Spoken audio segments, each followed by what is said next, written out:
Welcome to another episode of the Mogtoise build. In this episode, I'm gonna make you watch paint dry. No, wait, come back. There's more, I promise. Just be warned, this is quite a long one. That's what she said. Yes, dear, that's exactly what I said. Get back in the box. Yes, dear.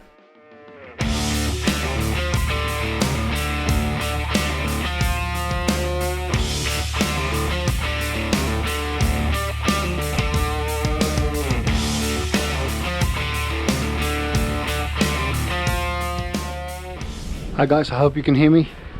It's a bit windy today, so hopefully you can still hear me. Today I'm just gonna do a little chore. It's something that doesn't technically need to be done, but it's been bugging me a bit, so let's see if we can get it done. What I'm gonna do is I'm gonna paint the roof. As you can see, it's flaking off. It's been badly painted, and we've already done some rust repairs on it. We've actually already pushed it in. Maybe I'll show you that clip too, but pushed it out, sorry. It was actually had a bit of a little lake in there, but anyway, so I'm gonna clean this up and give it a quick paint. It's gonna be covered by a roof rack, and obviously it's very high up, so nobody's gonna see it. So the primary focus of this task is to get rid of the flaking paint and make sure that it's not gonna start rusting again, and obviously yes, hopefully that'll future-proof it, and also we're going to put a lighter color on it, so hopefully it'll keep a little bit of heat off, but that's kind of secondary. But yeah, that's the plan for today. Also, I was going to say with the roof is that I'm going to start doing it quite organically. I don't know how much time I have today, and I don't know how far I'll get, so I'll just do what I can, and then I'll remove another thing and clean up around that, and then continue as I go along. If I had a garage and I knew that there would be nice days coming, but it's supposed to rain tomorrow, so I'm just gonna start cleaning it up and see how far I make it. Hopefully the wind should help blow off the dirt a bit.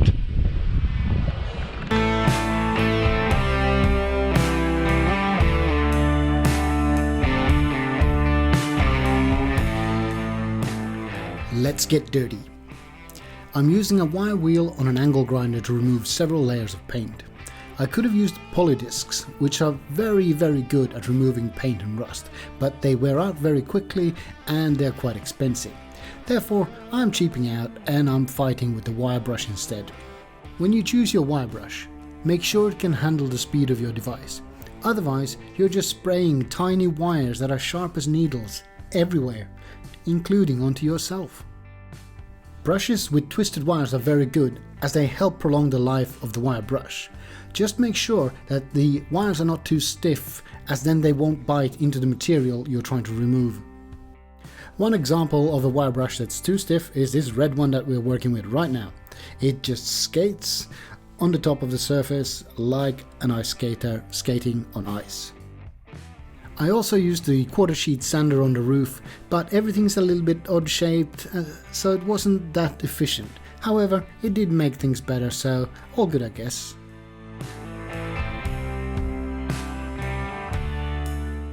And just like that, through the magic of editing, we have a shiny roof. Ooh, shiny.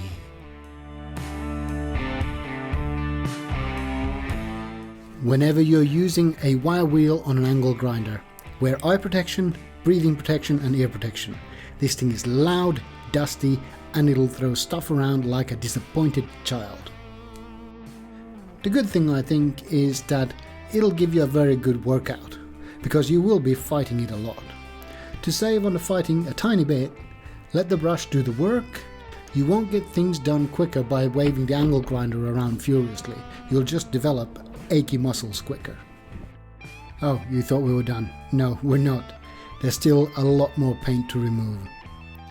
I don't know about you, but it's oddly satisfying to see this old paint disappear and the fresh metal showing up underneath.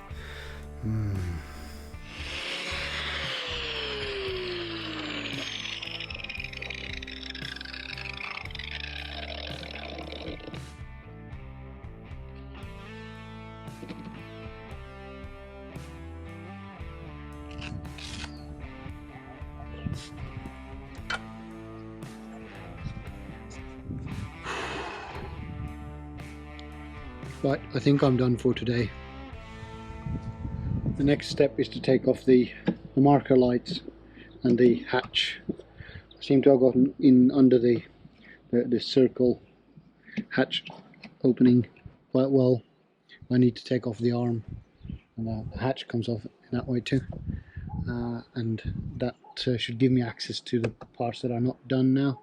I'm probably going to have enough daylight to tidy up, so it's a bit annoying, but I'm out of energy anyway, so I'm just gonna have to look forward to getting this dirty another day. Giggity.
Removing the marker lights turned out to be a tad more confusing than I had expected.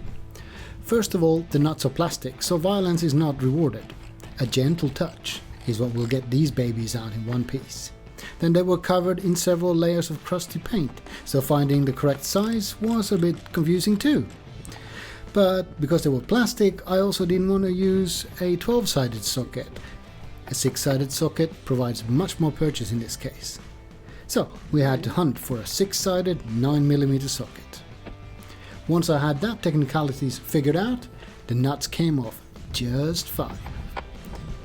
Then it was time for the crusty rubber seal and the marker lights itself. Violence or patience? Well, turns out a bit of both is just what the Mercedes engineers ordered. Danke. And Yahtzee.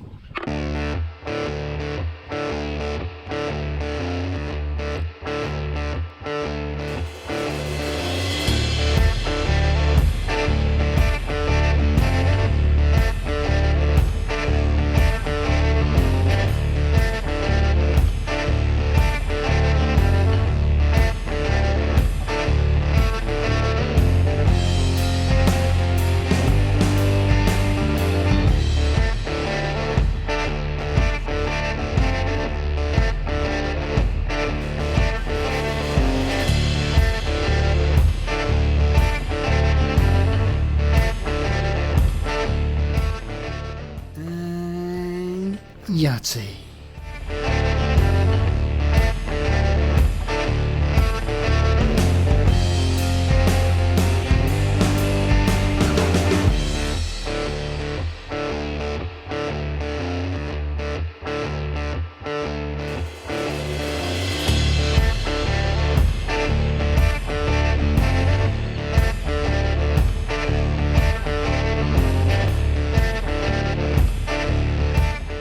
Whenever you're masking something up that's going to be left on for days and in the sun, you're pretty much bound to be left with some residue after the tape. Use some dedicated sticky tape residue remover to get rid of it, or if you're lucky you could use some WD-40, but you are pretty much bound to get it, so be prepared. Okay. Day 2 on the Mog roof painting fixing thing. I've taken the hatch off. I've taken the side markers off. I also took the trombone snorkel off so that I can get to this bit, but I also need to wrap that at some point, so now's a good time to do all of those things. That side marker's off. I've taped I've covered this bit obviously, as you can see, so that there's no dust going in. I took the locking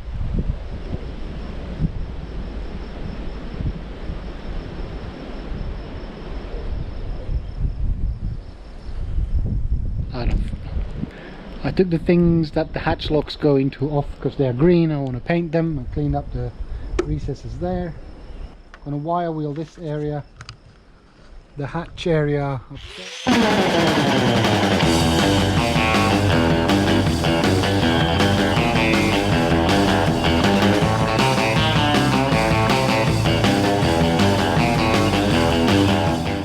I thought I'd share the pain a little bit with you.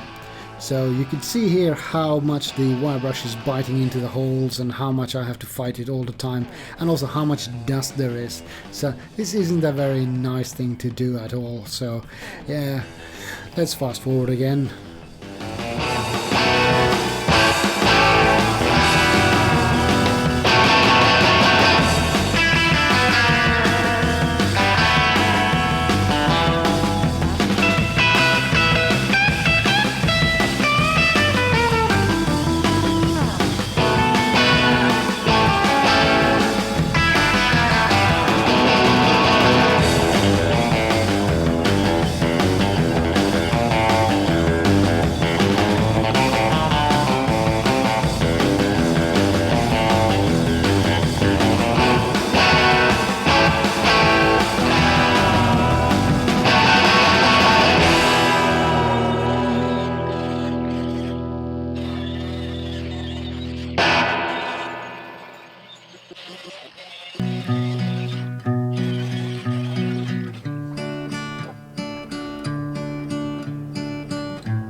Because I'm being a little bit lazy, I mean pragmatic, I need to get the marker light wires out of the way. So what I've done is I took a copper wire and wound it around one of the sticky out bolts, and I then taped the marker light wires and the rubber seal to that, so they just stick up straight in the air. Painting is a typical task where the 80-20 rule applies, especially that the last 20% takes 80% of the time. So much to do. And right about here I'm making a mistake. It's going to be a little bit annoying. I'll show you later, but I'll give you a little bit of time to think about what I did wrong.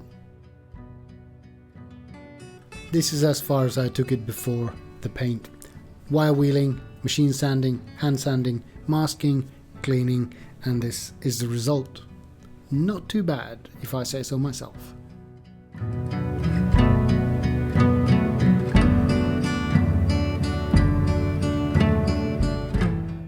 It felt like this moment would never come. Anyway, here I am applying POR15 anti-corrosion paint straight onto the bare metal. It's a nice paint to apply. It's quite liquid, so it flows out and gives a really nice surface. Except in this situation. I'll explain to you next.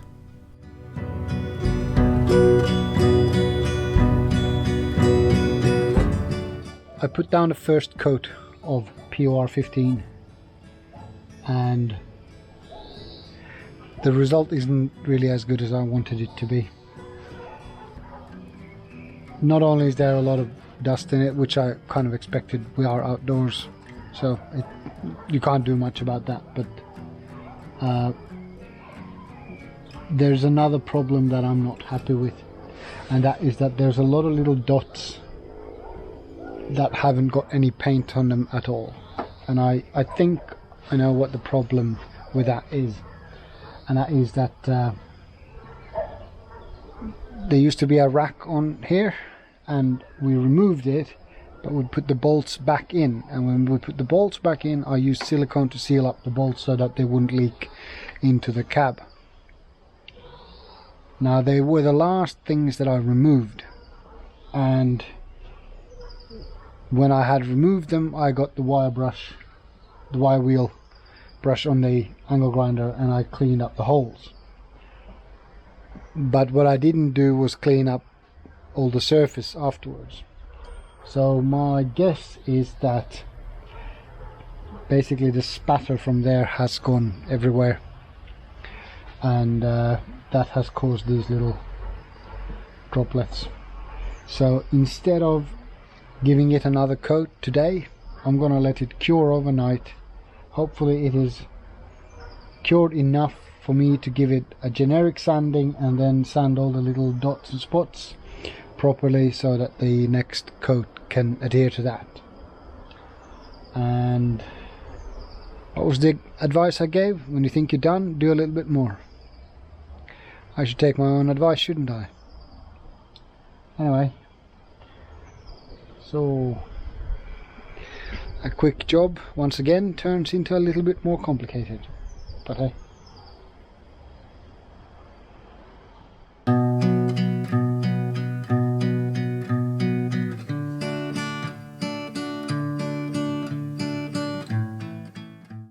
Okay, so let's get that elbow greased up and let's get going. As you can see, there's a lot of imperfections in the paint, so the objective here is to sand down the dust specks and to sand and clean where the alleged silicone spatter caused the paint not to adhere. When I'm sanding, I have to be a little bit careful not to sand the edges of all these sticky out bits. The paint is already thin there because it's basically ran off there already, and then if I'm sanding more there, it'll be even thinner. So end result, no paint, which means more coats, which is bad. So carefully does it.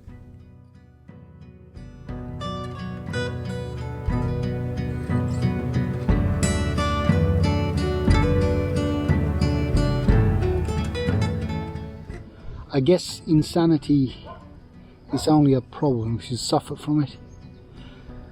I think if I really delve deep into it, I kind of enjoy it. So yeah. Today I've spent a long time getting rid of the dust that's embedded in the PR15 first coat. I haven't done a perfect job, and the insanity of it is that I know it's gonna be right back the moment I stop doing it. In fact, it is already here, and I just finished a few seconds ago. So yeah, not the sharpest tool in the box, but it's time for coat number 2. Let me show you first what it looks like at the moment.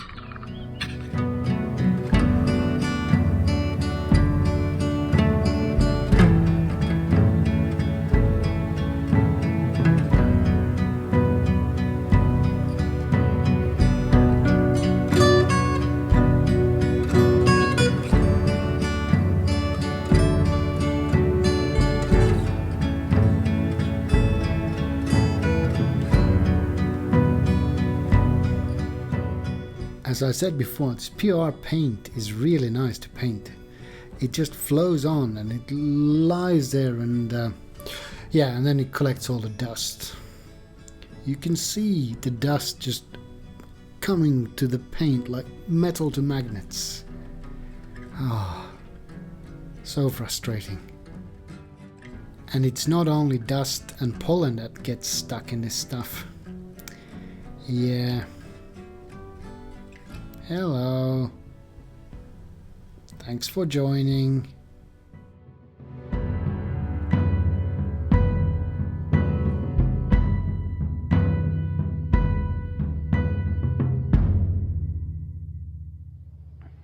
Okay, so the second coat of POR15 grey is now on, and there's always one, isn't there?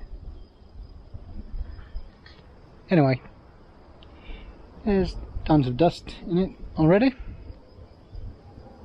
Didn't expect anything else. Still don't like it, but that's what you get for painting outside on a dusty mountain top in a windy day. So, well, I'm expecting to be sanding quite a lot between the coats. I'm sort of hoping that this coat would be enough with regards to POR15. I don't think so. I think I'll have to put another one on. I'll only see that once I've sanded this coat down. If there isn't any metal showing, or very little metal showing, then I think I can start with the top coat. But I've lost count of how many days I've worked on this now, maybe 4. So yeah, not a one-day quick sand down spray with some paint thing. I should know better by now, but you know.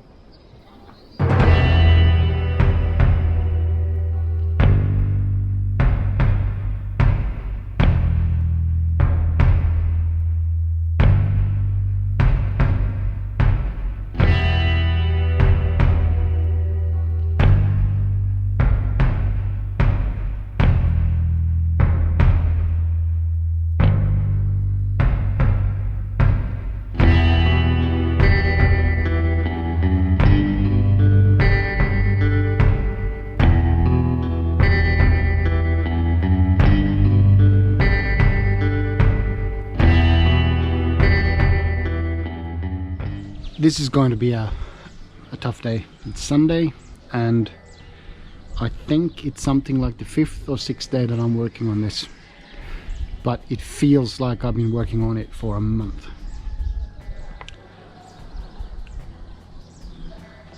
The status is 2 coats of POR15, and yeah, that's a good start, but I might have to put a 3rd coat on, and then at least 2 coats of whatever color I'm putting on the top of it. But at the moment I'm feeling really drained. I took the day off yesterday because my muscles just couldn't bear the thought of sanding the roof again. My fingers are aching and my arms are aching, so it's very difficult to muster the physical strength of it. And anyone who knows me knows that I go at these things like a madman, so that's probably the reason why I'm so fatigued when it comes to my muscles. The thing that is really pulling me down is that it feels like whatever I do, whatever effort I put into this at the moment, I'll never get a good enough result on the other side. And what I mean by that is that due to the circumstances, i.e. painting it outside and with a brush, this is never going to be a job that I will feel 100% happy with. I rarely feel 100% happy with any jobs that I do, but I feel with this one it is a completely losing battle. I'm gonna try my best to muster out some energy to do the sanding and then assess what the situation is like. If I can get it to a nice state and I can get another coat of paint on today, that would be great. Every day is like sand and getting a coat of paint on. The bad thing is though that it feels like there is a slight drizzle of water, which means that this is pretty much impossible. So unless that changes, I don't know what to do other than wipe it off and cover it up and maybe go to bed and gather some energy. So yeah, that's the status. So let's see what happens next.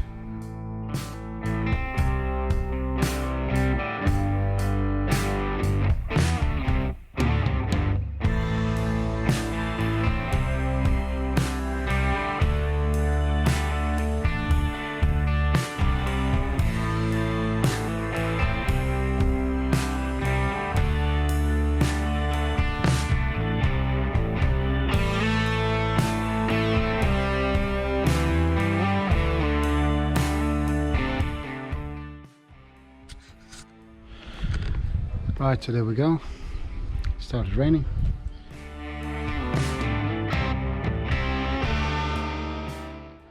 So there I was, merrily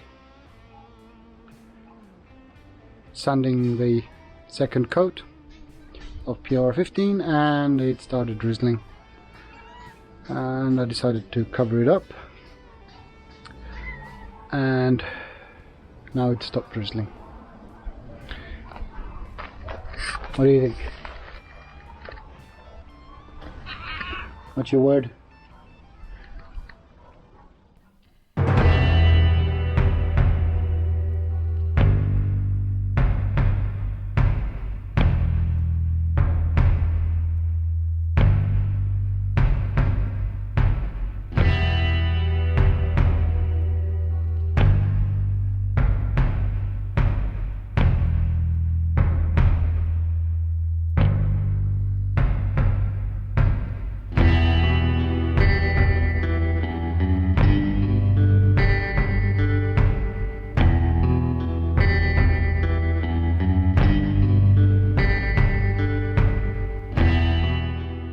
If you are depressed or feeling helpless, please know that there's help to be had and people to talk to. I know it feels tough and pointless, but do talk to someone, please. On the other hand, if you're not suffering from depression, maybe you could get in touch with a friend that's a bit down and listen to them. Let them talk and make sure that they know that someone out there cares and is willing to listen. You might make a world of a difference to someone. Thank you.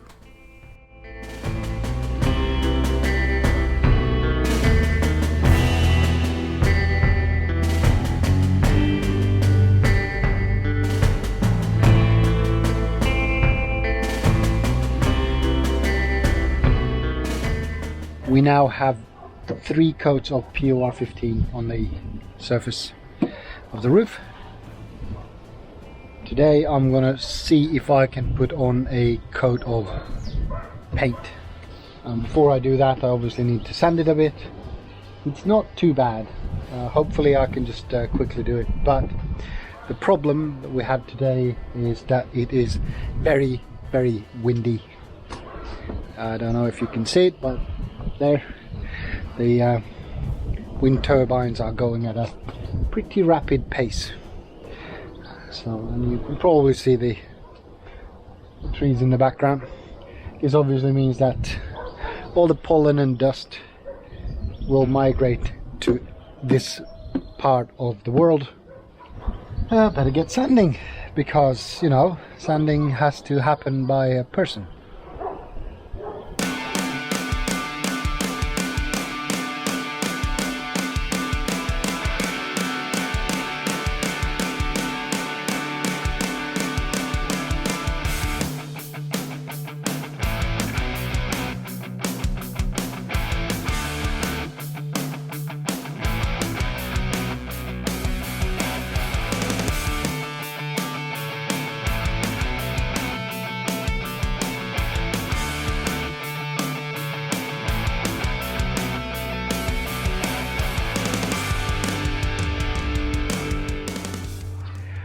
The benefit of painting in this hot weather is that the paint isn't wet for very long.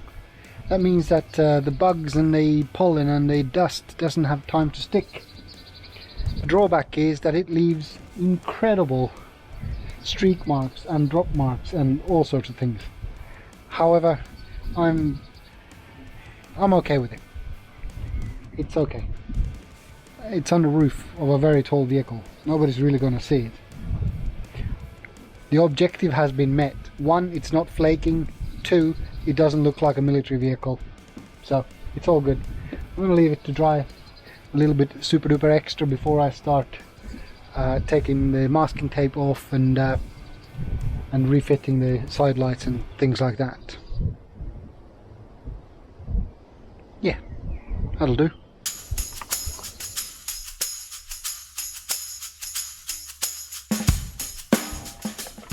In this jar and this jar I've got some stuff that I've taken off the Mog to do the roof painting. This jar contains the marker lights that go on top of the cab. on the thingies there. Some of them have some overspray of the green from the previous paint job, so I'm just gonna run the sandpaper over these ones and try to get rid of it, and then I'll just paint those over. This jar here holds the hatch, not latches, but the other part, and they are obviously NATO green, which is what we don't like. So again, I'm going to give this a quick clean. I'll probably run the wire brush over it and then spray paint them. Nothing major, just a bit of a tidying up task, as I'm there anyway. To clean the hatch latch plates, or whatever they're called, I'm first using our good friend the wire wheel on the angle grinder. Then I'm using a wire brush on the drill to get into the dimples where the bolts go, and finally I'm tidying them up with a sanding pad on my Proxxon long neck grinder.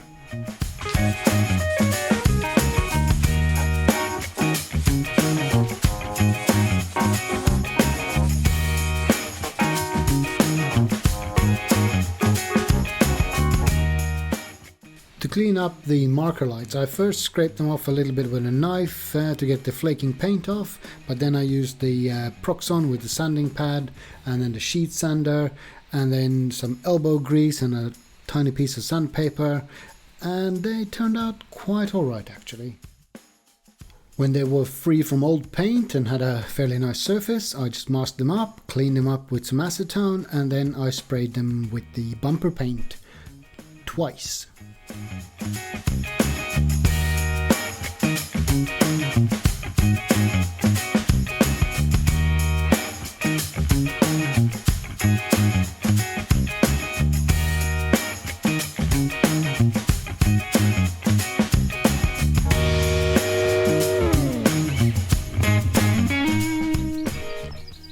Let's hope today is the last day of how not to fix the Unimog roof. I'm gonna start bolting all the gubbins back on, and let's hope this means that it will be done when the evening comes. I know, optimistic.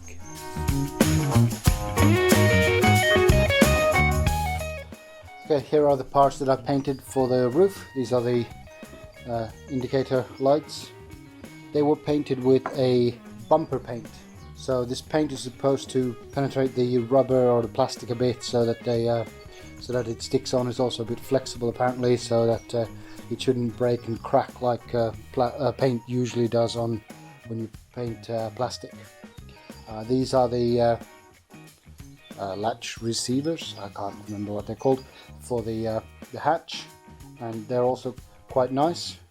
It's painted with the same color as we painted the rims with. It's just a silver wheel paint.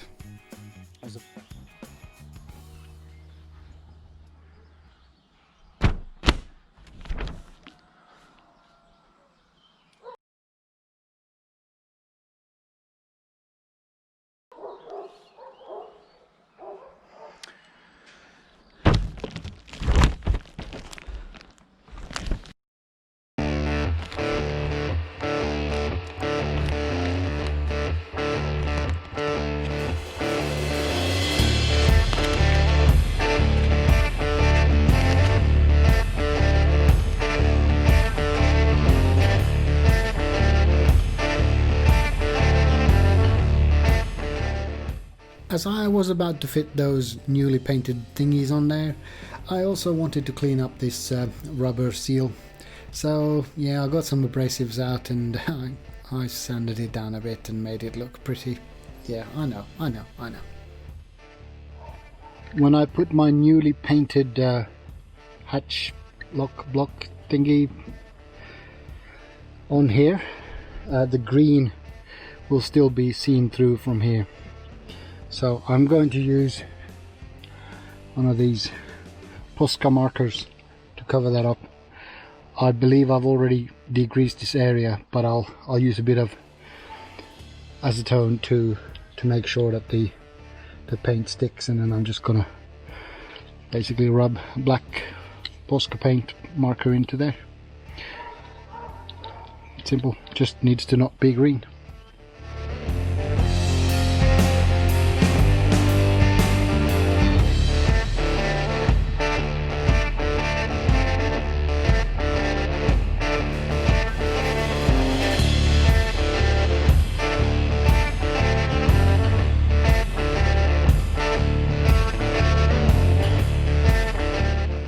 So that's what it looks like now, with a bit of black marker in there.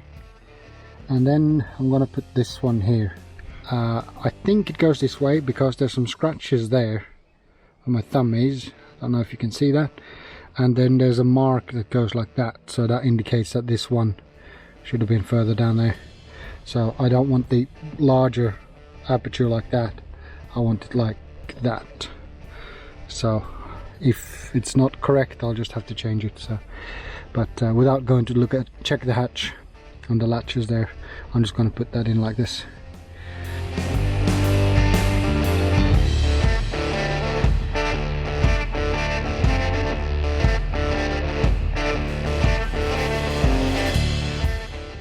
There was a lump here of steel cancer.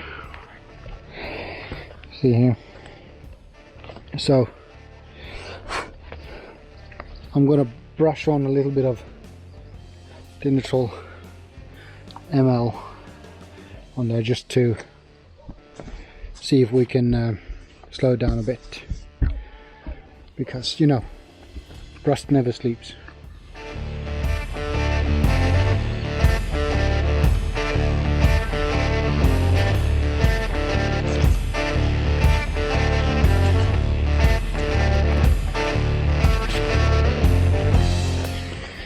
Still not sitting.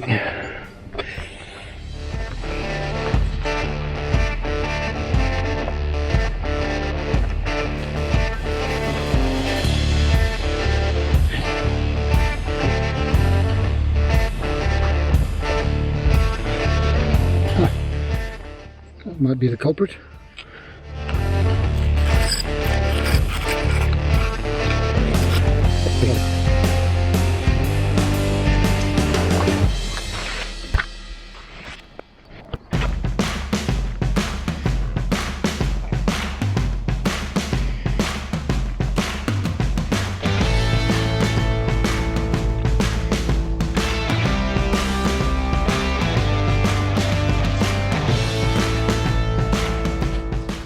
I don't know, let's hope it does something. I think it's time to put the hatch back on.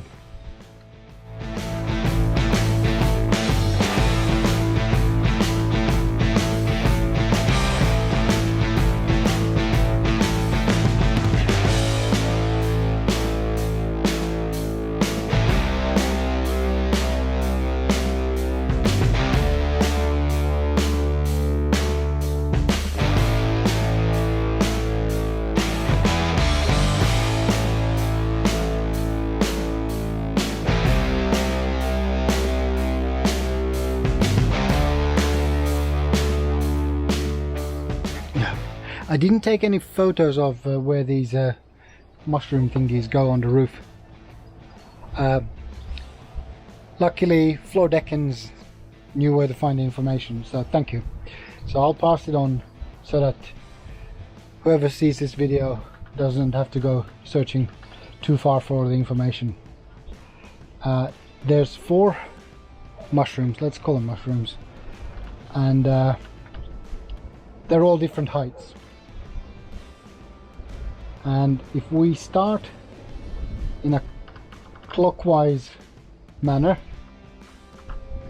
the one over there next to the rib, which has got a chamfer on the edge, so it can only go in one way, that one is 27 millimeters. It's part number 309, 27 millimeters. And then comes the tallest one next to the hatch at 40 millimeters, and then comes the lowest one at 23 millimeters, and then 31 millimeters. So part numbers 309, 315, 306, 312. Heights 27, 40, 23, 31. Makes no sense at all, but that's how it is. You know, water's wet, sky's blue, women stack dishwashers the way they do. These go this way, no questions asked, okay? Again, big thanks to Floor Deckins.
except for putting goo in the gutters, for the rain gutters, I'm done with this for now. And I'm saying for now because it's not perfect and it probably is gonna get worse. So if I recap this, I've been thinking about what to say about it, and I don't know. If we start with the positives, does it look like a military vehicle? No. So tick in that box. Is there flaking paint? No. So tick in that box. And that's about it. I guess we could say that, is there rust on the roof? There was a few places where there was a little bit of rust that we just temporarily fixed when we got it. So yeah, that's gone. However, that's about where it stops. The surface finish is rubbish.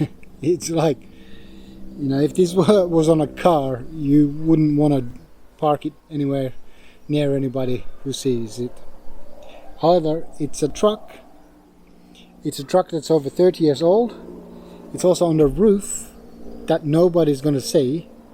I guess we'll have to wait a few more years until basketball players are tall enough to check out the roof on this one. The paint is it's not a good choice. The POR15 is a good choice for anti-corrosion stuff. However, it's not a good choice to paint outdoors. It takes too long for it to dry and it just gets filled with dust. The other paint I used, too thick, it dried immediately, which is good. There's very little dust in it, but it dries so quickly that it doesn't smooth out at all, so there's tons of paint marks and drops and whatever. It's just not a good surface finish. So, from the philosophy point of view, did I learn anything? Not really, apart from taking shortcuts and all of those things never work. But I knew that already, so yeah, I knew painting outdoors wasn't gonna yield a good result. What did I expect? I don't know. Am I a bit daft, maybe? Probably.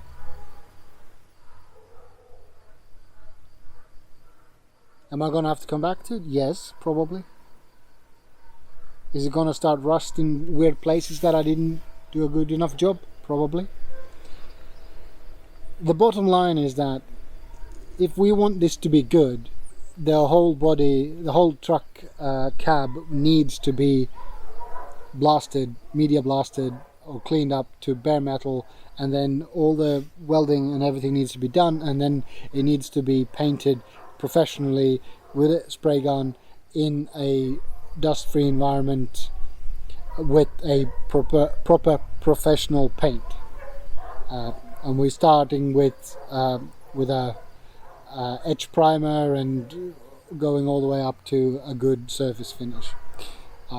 Probably a two-part paint would be a good idea. Will this do for now? Well, I hope so, because I'm knackered. I don't want to see this anymore. This is getting me down. I'm hoping just that I can just not look at it. It's going to be up here and I won't have to look at it.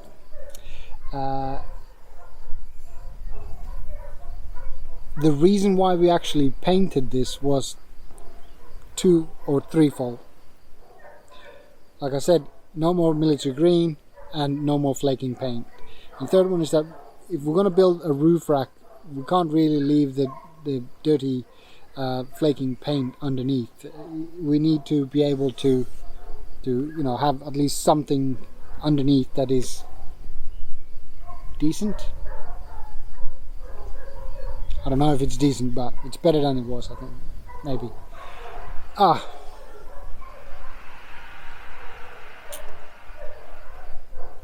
So there you have it. Not the perfect bish bosh super duper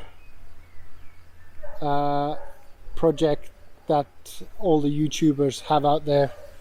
I think this kind of reflects the reality of what you have to use, what premises you have, what resources you have, but also what energy you have. You know, you can put energy into stuff like this, but you'll never get it done if you do that. You need to prioritize other things. So here's a real life project for you, and this is what it turned out like. I'm knackered. At least the sun is shining and I'm gonna enjoy that. So I'm gonna finish off with some close-up shots of all the defects. So